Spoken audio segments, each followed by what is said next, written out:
மாணவர்களே வணக்கம். உங்களை இந்த கல்வி நிகழ்ச்சியின் வழியாக சந்திப்பதில் மிகுந்த மகிழ்ச்சி அடைகிறேன். 10ஆம் வகுப்பு கணித பாடத்தில் 5வது பாடம் ஆயத்தொலை வடிவியலில் நாம் இன்று நாற்கரத்தின் பரப்பு எப்படி காண்பது என்பதை பற்றி நாம் பார்க்க போகிறோம். மாணவர்களே, உங்களுக்கு முக்கோணத்தின் பரப்பு எப்படி கண்டுபிடிப்பது, ஒரே கோட்டில் அமைவதற்கான நிபந்தனை என்பதை பற்றி நீங்கள் நன்கு அறிந்திருப்பீர்கள். இப்பொழுது நாம் நாற்கரத்தின் பரப்பை எப்படி எளிய முறையில் காண்பது என்பதை பற்றி நாம் பார்க்க போகிறோம். பார்க்கலாமா? மாணவர்களே, நாற்கரத்தின் பரப்பு ஏரியா ஆஃப் எ குவாட்ரிலேட்டர் பார்க்க போறோம். ஃபார்முலா எப்படி கண்டுபிடிக்கிறது பாருங்க. படம் வரைஞ்சுக்கிறேன். பரீட்சையில் கணக்கு கொடுத்தாலும் நீங்க படம் வரையணும். நாற்கரத்தின் பரப்பை பொறுத்த வரைக்கும் மாணவர்களே, நீங்கள் படம் வரைய வேண்டும். படம் வரைந்து நீங்கள் பெயர் கொடுக்க வேண்டும். ஏபிசிடி. அது எப்படி குறிப்பது என்பதை பற்றி நாம் பார்ப்போம். ஏ உச்சி x1 y1, b x2 y2, c x3 y3, d x4 y4. 4 உச்சிகளை கொண்ட நாற்கரம் இருக்கிறது. இதற்கான பரப்பை நாம் காணப்போகிறோம். எதை வேணாலும் நீங்க ஏன்னு எடுத்துக்கலாம். ஆனா என்ன ஒரு கண்டிஷன் சொன்னாக்க, ஏன்னு எடுத்துட்டீங்கன்னா அடுத்த புள்ளிய பீன்னு எடுப்போம். ஆன்டி கிளாக் வைஸ்ல எடுக்கணும். கடிகார திசையின் எதிர் திசையில் எடுக்க வேண்டும். இதுதான் மிக முக்கியமான ஒன்று. அப்படி எடுக்க தவறினீர்கள் என்றால் நாற்கரத்தின் பரப்பு தவறாக வரும். முக்கோணத்தின் பரப்பிற்கு அப்படிப்பட்ட ஒரு பிரச்சனை எழாது. பரப்பு குறையில் வரும். நாம் மிக எண்ணில் எழுதி கொள்ளலாம். ஆனால் இங்கு நீங்கள் கடிகார திசையின் எதிர் திசையில் எடுக்கவில்லை என்றால் பரப்பே தவறாக வரும். எனவே மிகவும் கவனமாக நான் சொல்வதை கவனியுங்கள். அப்போ ஏ x1 y1 இந்த புள்ளியை ஏ எடுத்துக்கிறேன். அடுத்தது பாருங்க, கடிகார திசையின் எதிர் திசை பி. அடுத்தது பாருங்க சி, கடிகார திசையின் எதிர் திசை. அடுத்து டி பாருங்க, கடிகார திசையின் எதிர் திசை. அப்படியே ரொட்டேஷன் கரெக்டா வருது பாத்தீங்களா? இதான் ஆன்டி கிளாக் வைஸ். இதை எடுக்க தெரிந்தா உனக்கு 5 மார்க் நிச்சயம். எப்படி சார் பரப்பு கண்டுபிடிக்கிறது? இந்த நாற்கரத்தை உங்களுக்கு ஏற்கனவே முக்கோணத்தின் பரப்பு கண்டுபிடிக்க தெரியும். இந்த 2 முக்கோணமாக பிரிக்கலாம். இங்க பாருங்கப்பா, இந்த நாற்கரத்தை 2ஆ பிரிக்கிறேன். பிடி ஒரு மூலை விட்டம், ஏசி ஒரு மூலை விட்டம். நான் பிடின்ற மூலை விட்டத்தை பயன்படுத்தி இதை 2 முக்கோணங்களாக பிரிக்கிறேன். அப்போ இது ஒரு முக்கோணம் ஏபிடி, இது ஒரு முக்கோணம் பிசிடி, ஒரு முக்கோணம். இந்த முக்கோணத்தினுடைய பரப்பை கண்டுபிடிக்கணும். அதுக்கப்புறம் இந்த முக்கோணத்தினுடைய பரப்பை கண்டுபிடிக்கணும். நான் டிஃபரன்ஷியேட் பண்ணி கொடுத்திருக்கிறேன். 2 முக்கோணத்துடைய பரப்பை கண்டுபிடித்து 2ஐயும் கூட்டினீங்கனாக்க நாற்கரத்தின் பரப்பு கிடைத்து விடும். அதான் நான் எழுதியிருக்கிறேன். நாற்கரம் ஏபிசிடியின் பரப்பு என்னவெனில், ஏபிடியின் பரப்பு, முக்கோணம் ஏபிடியின் பரப்பு கூட்டல் இந்த முக்கோணம் பிசிடியினுடைய பரப்பு. இதான் எழுதியிருக்கிறேன்.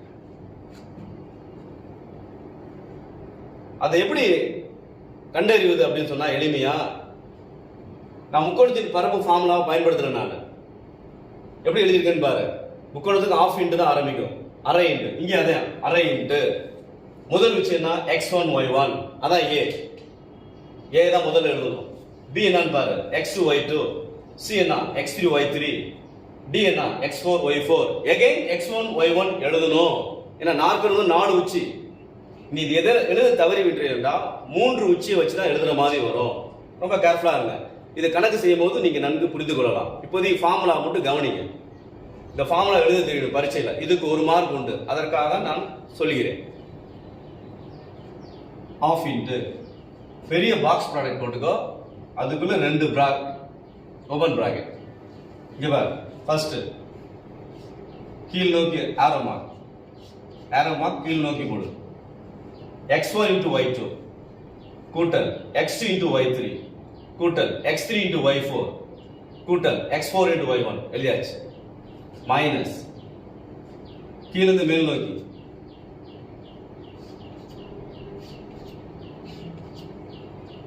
y1 into x2 எழுதாது. First x தான் வரும். இல்ல x2 into y1 எழுதிருப்பா. அடுத்தது x3 into y2 plus x4 into y3 plus x1 into y4.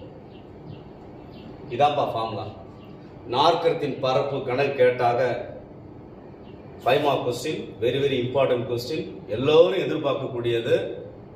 நீங்க இந்த ஃபார்முலாவை எழுதிடணும். எழுதுனா இதற்கு ஒரு மதிப்பெண் கிடைக்கும். இது பழக பழக உங்களுக்கு ஈஸியா புரிந்து கொள்ளலாம். இப்பொழுது இந்த ஃபார்முலாவை பயன்படுத்தி, இந்த சூத்திரத்தை பயன்படுத்தி நாற்கரத்தின் பரப்பை எப்படி கண்டுபிடிப்பது என்பதை நாம் பார்க்க போகிறோம். ஒரு எடுத்துக்காட்டு கணக்கு பார்க்கலாமா? கவனிங்க மாணவர்களே. எடுத்துக்காட்டு 5.6 உங்களுடைய புத்தகத்துல 216வது பக்கத்துல எடுத்துக்காட்டு 5.6ல இந்த கணக்கு கொடுத்திருக்காங்க. 8,6 5,11 -5,12 மற்றும் -4,3 ஆகிய புள்ளிகளை முனைகளாக கொண்ட நாற்கரத்தின் பரப்பு காண்க. 4 வச்சு கொடுத்திருக்காங்க. இது பரப்பு கேட்கிறாங்க. ஃபார்முலா எழுதிருங்க. நாற்கரத்தின் பரப்புக்கான ஃபார்முலா ½ இன்ட்டு 4 வச்சு x1 y1 வெர்டிகலா எழுதுறேன். x1 y1 x2 y2 x3 y3 x4 y4 again x1 y1 எழுதணும். மறந்துட்டீங்கன்னா ஃபார்முலா வராது. முக்கோணத்திற்கான ஃபார்முலா வந்துடும். முக்கோணத்தின் பரப்புக்கான ஃபார்முலா வந்துடும். நம்ம நாற்கரத்தின் போது புரியுதுங்களா? 4 உச்சிகள் இருக்கனால நம்ம 5 வர வேண்டும். 4 உச்சிகள் இருப்பதனால நம்மளுக்கு 5 உச்சிகள் இங்கு எழுத வேண்டும். x1 y1 ரிப்பீட் ஆகும். again ½ இன்ட்டு பெரிய பாக்ஸ் ப்ராடக்ட் போட்டுக்கோ. அதுக்குள்ள 2 பிராக்கெட், ஸ்மால் பிராக்கெட். எப்படி செய்யறது ஏற்கனவே நான் சொல்லி கொடுத்திருக்கிறேன். x1 y2 x2 y3 x3 y4 x4 y1 எழுதிடுறீங்க. இங்கே மேல x2 y1 x3 y2 x4 y3 x1 y4 சதுர அளவு. நாற்கரத்தின் பரப்பு கேட்டா நீங்க கண்டிப்பாக இந்த ஃபார்முலாவை எழுதணும். இதற்கு 1 மார்க். இப்போ நம்ம பரப்பு கண்டுபிடிக்க போறோம். வரைபடம் நீங்க வரையணும், ரஃபா வரையணும். கிராஃப் ஷீட்லாம் தர மாட்டாங்க. உங்க பேப்பர்ல வரைபடம் ரஃபா வரையணும். புள்ளிகள் எப்படி குறிப்பது என்பதை பற்றி 10ஆம் வகுப்பு மாணவர்கள் நன்கு அறிந்திருப்பீர்கள். அப்ப நான் கிராஃப் எழுதுகிறேன் பாருங்க. சும்மா ரஃப்ல x x dash y y dash 2 4 6 8 இங்க -2 -4 -6 2 4 8 10 12 -4 -6. உங்களுக்கு தேவையான அளவுக்கு எடுத்துக்கோங்க. ஏன்னா இங்க பாத்தீங்கன்னா மேக்ஸிமம் 12 போகுது. நெகட்டிவ்னு பாத்தீங்கன்னா குறையில -5 வருது. அது மாதிரி எடுத்துக்கிறேன். புள்ளி குறிக்கிறேன். ஃபர்ஸ்ட் புள்ளி பாரு 8,6 8 6 குறிச்சிருக்கிறேன். அடுத்தது 5 11 5 11 -5 12 x -5 அப்ப -4க்கும் -6க்கும் இடையில வரும். -5 12 அப்ப 12 மேல -5 12 குறிச்சிட்டேன். -4 3 x -4 3ன்ற போது 2 4க்கு இடையில y. புள்ளி குறிப்பது உங்களுக்கு மிகவும் எளிமையான ஒன்று. வரைபடத்துலலாம் நீங்க புள்ளி குறித்து பழகி இருப்பீங்க.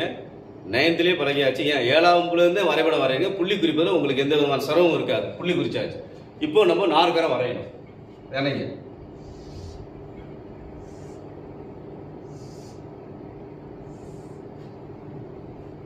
செய்து முடிச்சிட்டோன்னே படம் வரையணும். கண்டிப்பா நாற்கரத்தின் பரப்பு கேட்டா அதற்கு அப்புறம் தான் முக்கியமானது என்னன்னு சொன்னாக்க உச்சிகள் எடுக்கணும். எப்படி எடுக்கணும்? Anticlockwise. கடிகார திசை தெரியும். 12 1 2 3 4. ஆன்டி கிளாக் வைஸ் 12ல இருந்து 11 10 9 6 இப்படி வரணும். அதை எதை வச்சா எடுக்கலாம்? வழக்கமா எல்லாரும் என்ன பண்ணுவாங்க, எக்ஸ் அச்சில் எது முதல் வருதோ அதை தான் ஏன்னு வச்சுக்குவாங்க. அப்ப இதை ஏன்னு வச்சுக்கிட்டா இது பி, இது சி, இது டி. Anti clock wise. நான் சொல்றேன் எதை வேணாலும் எடுத்துக்கலாம். இதை கூட ஏன்னு வச்சுக்கலாம். ஆனா கண்டிஷன் என்ன? Anticlockwise. கடிகார திசை எது திசை எடுக்கணும் அதான் முக்கியமானது. புள்ளிகள் குறிச்சிட்ட நாற்கரை வரைஞ்சிட்ட இதை கூட ஏன்னு எடுத்துக்கலாம். ஏ பி சி டி இதை கூட ஏன்னு எடுத்துக்கலாம். இப்ப இதை எடுத்துட்டாங்க இதான் பி ஆகும். இது சி, இது டி. இதை கூட ஏன்னு எடுத்துக்கலாம். அப்ப இது ஏன்னு சொன்னாங்க, இது பி, இது சி, இது டி. நான் என்ன சொல்ல வரேன், எந்த உச்சியை வேணாலும் எந்த புள்ளியை வேணாலும் நீ ஏ என்று எடுத்துக்கொள். எடுத்துக்காட்டு 5.6 புக்கில் பார்த்தீங்கன்னா பக்கம் 214 இப்போ பாருங்க, இதை தான் ஏன்னு வச்சிருப்பாங்க. இதை பி, இதை சி, இதை டின்னு சொல்ல. நான் சொன்ன பத்தி எதை வேணா எடுத்துக்கலாம். நான் அது மாதிரி எடுத்து காமிக்கிறேன் பாரு. இதை ஏன்னு வச்சுக்கிறேன் நான். இதை ஏன்னு வச்சுக்கிட்டேன். அப்ப பி எங்க இருக்கும்? கடிகாரத்தின் எதிர் திசை. இதை பின்னு வச்சுக்கிறேன். அவ்வளவுதான். இதை சின்னு வச்சுக்கிறேன். இதை டின்னு வச்சுக்கிறேன். புரியுதா மாணவர்களே? இதுதான் மிக முக்கியமான கருத்து. இது தெரிஞ்சுனா உனக்கு 5 மதிப்பெண் உறுதி. நீங்க உச்சியெல்லாம் மனப்பாடம் பண்ணி போகக்கூடாது. எடுத்துக்காட்டில் 2 கணக்கு இருக்கு, பயிற்சியில் 3 கணக்கு இருக்கு, மொத்தம் 5 கணக்கு. நீங்க உச்சியெல்லாம் ஏபிசிடி மனப்பாடம் பண்ணிட்டு போகக்கூடாது. படம் வரைந்து உச்சி எப்படி குறிப்பது என்பதற்கான ஒரு டெக்னிக் சொல்லி கொடுத்துட்டேன். எதை வேணாலும் ஏன்னு வச்சுக்கோங்க. படம் வரைஞ்சதுக்கு அப்புறம் அதை கடிகாரம் எதிர் திசையை பின்னு வச்சுக்கணும். இப்போ இந்த புள்ளி வைத்து நான் பரப்பு கண்டுபிடிக்க போகிறேன். எப்படின்னு பாருங்க. ஆஃப் இன்டு இதான் ஏ வச்சு முதல் வச்சு -4 3. பி பாருங்க 8 6. சி பாருங்க 5 11. டி பாருங்க -5 12. 4 வச்சு தான் இருக்கு. மார்க்கெட் பறக்கும் போது 5வது எழுதணும். முதல் எது எழுதணும்? -4 3. சதுர அளவு கடைசியில் எழுதிக்கலாம். ஆஃப் இன்டு பெரிய பிராக்கெட் போட்டுக்கோ. ஒரு பிராக்கெட் மைனஸ் இன்னொரு பிராக்கெட். That's all. மேல இருந்து கீழே பெருக்கு 4 24. என்ன இருந்தா -24. இந்த சிஸ்டம் உங்களுக்கு தெரிஞ்சிருக்கணும். புரியுதா? Minus to minus plus, plus to minus minus, minus to plus minus. இங்க பாருங்க, இந்த பெருக்கல் வாய்ப்பாடு கூட்டல் மைனஸ் வைத்து எப்படி எழுதுன்னு டெக்னிக்கா நீங்க தெரிந்து கொள்ள வேண்டும். அப்போ minus into plus minus 4 24. 8 11 88. I 12 60.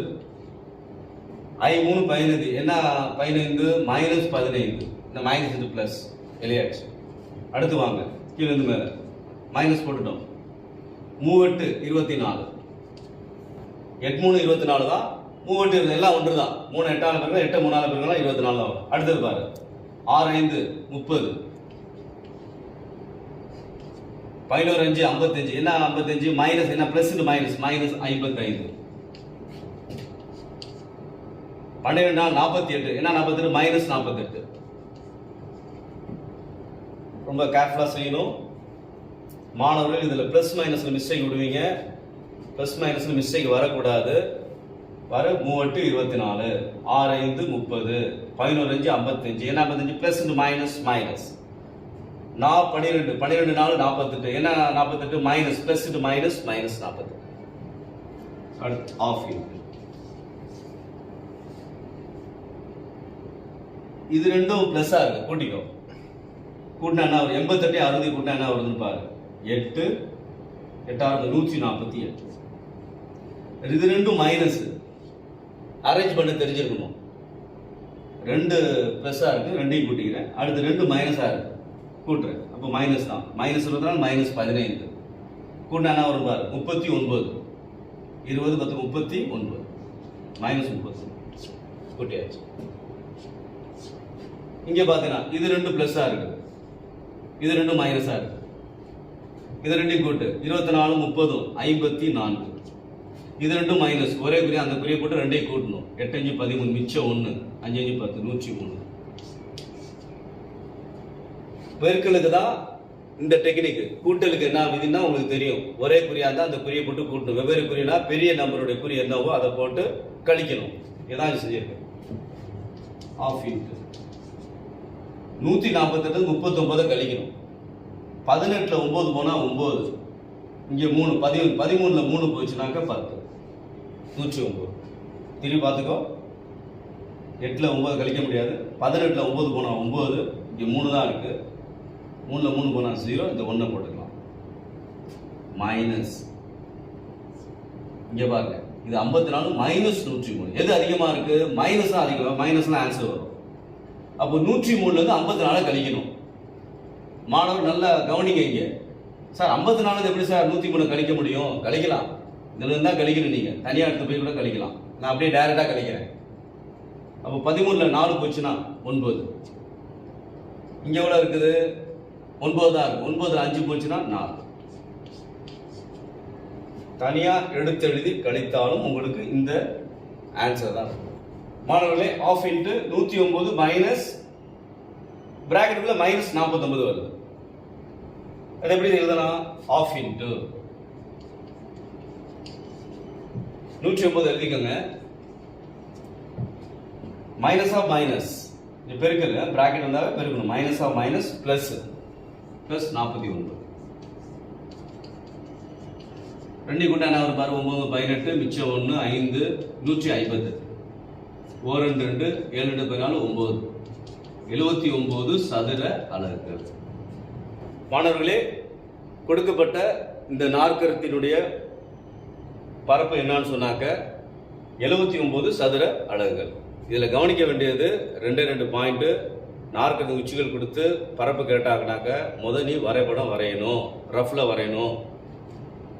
ரஃப்ல வரைஞ்சிட்டு புள்ளிகளை குறிச்சதுக்கு அப்புறம் புள்ளிகளுக்கு பேர் கொடுக்கணும். எதை வேணாலும் நீ ஏன்னு எடுத்துக்கலாம். நான் சொல்லி காமிச்சிட்டேன். இது எடுத்துக்காட்டு கணக்கு தான். அவன் எடுத்துக்காட்டு கணக்குல இதை தான் ஏன்னு வச்சிருக்கிறான். எதை வேணாலும் ஏன்னு வைத்துக் கொள்ளலாம். நான் இதை ஏன்னு வச்சுக்கிறேன், இந்த புள்ளி எடுத்துக்கிறேன்.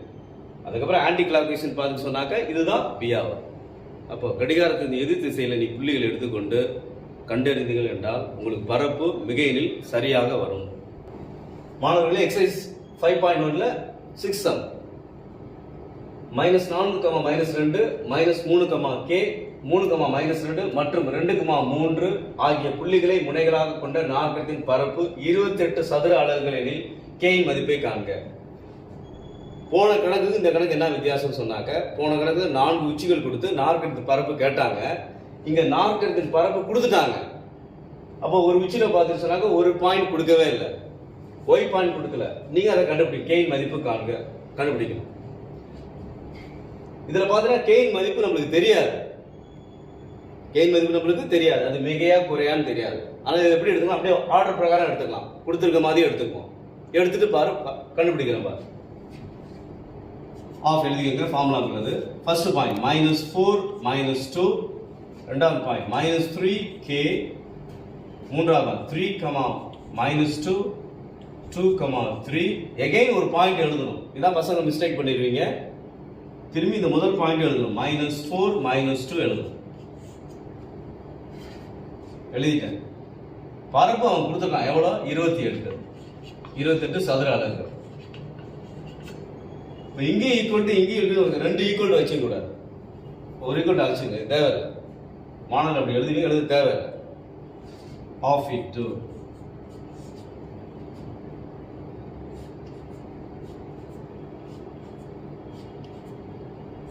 கீழ் நோக்கி அம்புகுறிக்கு முதல் இதை பெருக்கி பார்த்துங்க. -4 × k -4k, minus minus plus 2 6, 3 9,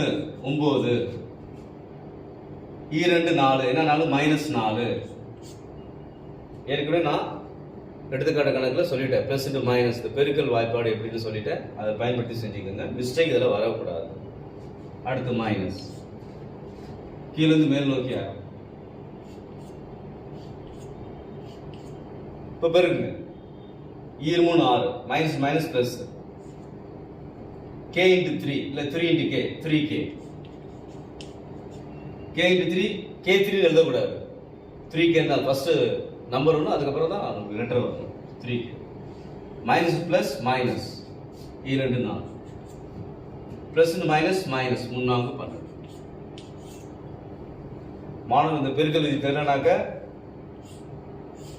இதை பயன்படுத்திக்கோ.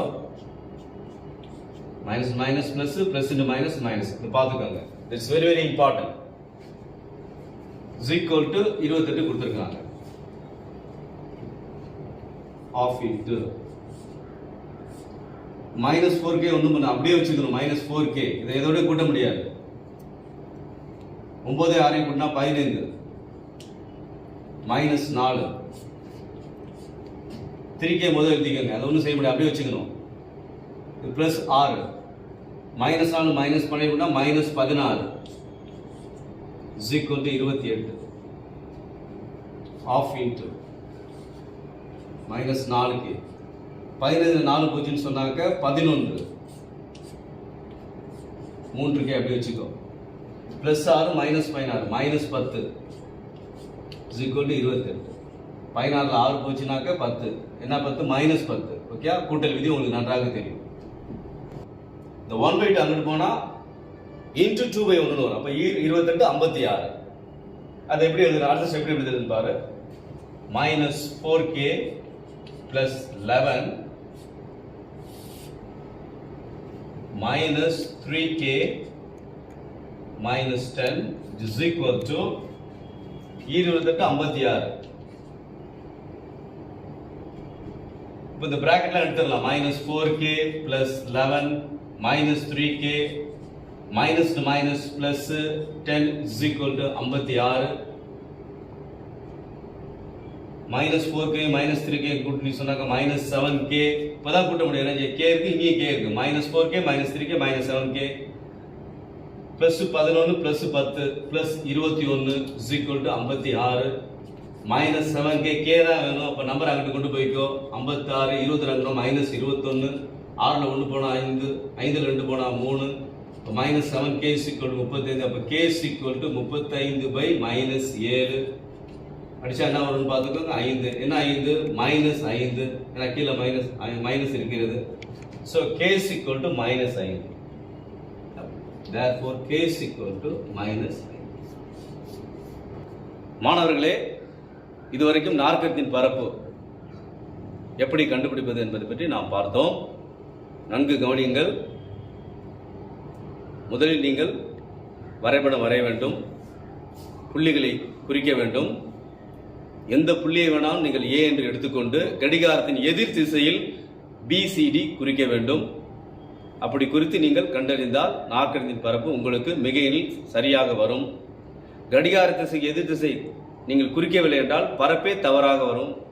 கவனமாக இருந்து கொள்ளுங்கள். பயிற்சி கணக்கு கொடுத்திருக்கிறார்கள். அந்த பயிற்சிகளை செய்து பார்த்தீர்கள் என்றால் நிச்சயமாக நீங்கள் 5 மதிப்பெண்ணை கண்டிப்பாக பெறுவீர்கள் என்று நான் நம்புகிறேன். மாணவர்கள், மீண்டும் அடுத்த நிகழ்ச்சி சந்திப்போம். நன்றி, வணக்கம்.